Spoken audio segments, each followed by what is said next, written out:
in the realm of activism, I know that I think, if I remember correctly, some of your words from Wednesday were about holding darkness accountable.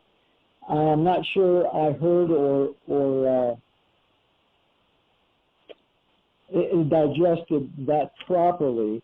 But where I'm going with the question is, how can we help in activism how can we engage in it without energizing and perpetuating the wrong energy? Well, the bottom line of that is I'm paying attention to something that's happening in the world because I have some sort of an energy match with it. Generally speaking, I only have brain cells for it because I've been there, done that. There are two ways to come towards something that you've been there, done that. One is, been there, done that. I earned the t-shirt, I burned the t-shirt, and I've worked through it. So now I can look at that situation objectively. There aren't a lot of dissociated energetic patterns within myself that have me going, oh, that's so terrible, I'm so enraged by that. Of course, lying to myself that my rage could possibly be caused by that. If I'm enraged for one reason only, there's rage in me. And so it isn't my business to do anything about what's happening out there. If what's happening out there resonates rage in me, my business, my work is to clean up my rage. So if I've cleaned up whatever disintegrative energies there are in me about however it is that I've been there, done that, then I can bring active present love to that circumstance and bring healing to that in the world. I can't bring healing to it if I'm running the other way. I can't bring healing to it if I'm raging about it. By raging about it, I'm adding to it. You know, remember Yeshua said, resist not evil. If you're fighting against something, you are an energetic contributor to whatever that something is, being more powerfully expressed in the world. It's all about energy. So the first order of business is, I go inside me and I follow the directive that said, you must forgive from your heart the wrongs of your brother. Now that isn't a bleeding heart statement. The heart is the unconscious. What he's saying there is, if in you there is rage about something your brother is doing, then you'll use your rage to build your perceptual construct of your brother, and you'll say, my brother enrages me, and you'll think it's about him. But the rage that one's feeling is about oneself. So what Yeshua is saying there is, you must go into your unconscious, your heart, and remove from there that which you put into your brain's image of your brother that has you believe the lie that your brother caused this in you.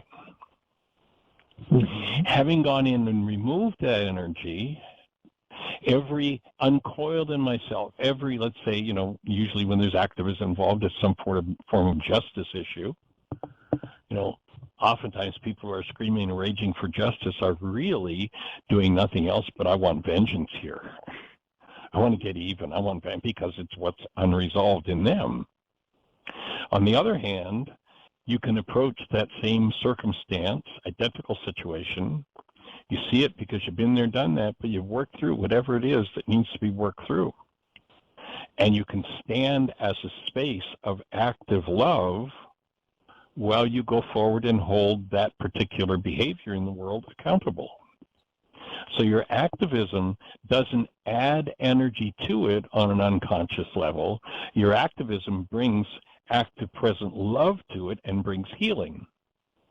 One of my early mentors, way back when we originally created Laws of Living, that course was actually created for the prison system in response to a request from a Superior Court judge in Albany, Georgia.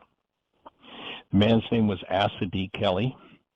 He had been the head of prisons for the state of Georgia for a time, and then he was appointed as a Superior Court judge. And Asa Kelly sent thousands of people to prison for years, decades, lifetime. He's probably one of the closest models I would have in the world of a saint, because he was a judge in the Superior Court in Albany, Georgia. I don't know if you know Albany, Georgia, but it's been described as a part, the equivalent as a part of the body lower than the armpit of Georgia. A lot of, deliverance could have been made in Albany, Georgia. So Judge Kelly had a lot of pretty heinous crimes and criminals come before him. And in essence, what he'd say to this heinous criminal is, I love you like a brother, but the community's taken up a collection and they built a building with bars around it, and they hired me to determine who's safe in the community and who isn't. And I honor my community, and you're not safe in the community, so I'm going to sentence you to life in prison. I'm not going to punish you, but I'm going to sentence you to life in prison to protect my community. And by the way, I actually talked to these guys over here, Dr. Michael Ryce and Dr. Dan McDougall, and asked them to create a course to bring healing to you guys. So if you'd like, I will, as I sentence you to prison, I will also sentence you to laws of living. And we cut recidivism by over 90% with that course. Because it did for these people exactly what it is that we're talking about needs to be done, and that is to bring a healed mind to a situation that is unhealed. And the healed mind is so clear and so connected with love that it delivers healing even to the most heinous of crimes and criminals. And that's what the world needs. Elsewise, everybody hates the hater, I mean, what does everybody want to do to the child abuser? Abuse them. Why do they want to abuse them? Because the reason they're attracted to the issue of child abuse is because they've been abused or they've been an abuser. That's the energy that is the hot energy that moves in them that attracts them to that issue. Are you willing to heal that issue before you go try fixing somebody else? Because the person who hasn't healed it in themselves simply exacerbates the expression of the problem by going and trying to do something about it out of their own pain, unresolved rage, fear, grief, trauma, what have you. So we're saying, yes, take action. I mean, you have somebody who contacts you and says, hey, guess what? I need some help. I'm getting ready. I've got the perfect crime. There's a bank, and I've got a way into the bank, and there's no possible way you can get caught. I just need somebody to help me out and drive the car, and we will walk away with $10 million. You want to come help me with that? No. So the person who lives in integrity says, thanks, not my job. However, I do get that out of my integrity, my job, and I don't know why you maybe need to spend the next 20 years in prison, but my job is to inform the police that this is about to happen and hold you accountable for that. And I do that with us most caring, connected in love. I don't know why you need to be in prison for the next 30 years, but I'm going to help put you there. But I'm going to do it out of a connected space of love in my heart and from a space of being, rather than, why, you rotten thief, look what you're doing, you are. Yeah, that would be the person who's in that mode. Say again? That would be perpetuating the problem. Exactly. It's on an energetic level, it's adding energy to it. It's supporting it. By joining in the mind energy of trauma with trauma, it simply increases the trauma. It's like someone who goes to the funeral. Go ahead. Okay. No, go ahead, please. Well, I was going to say, it's like someone who goes to the funeral home and, there's a friend there who's had someone die.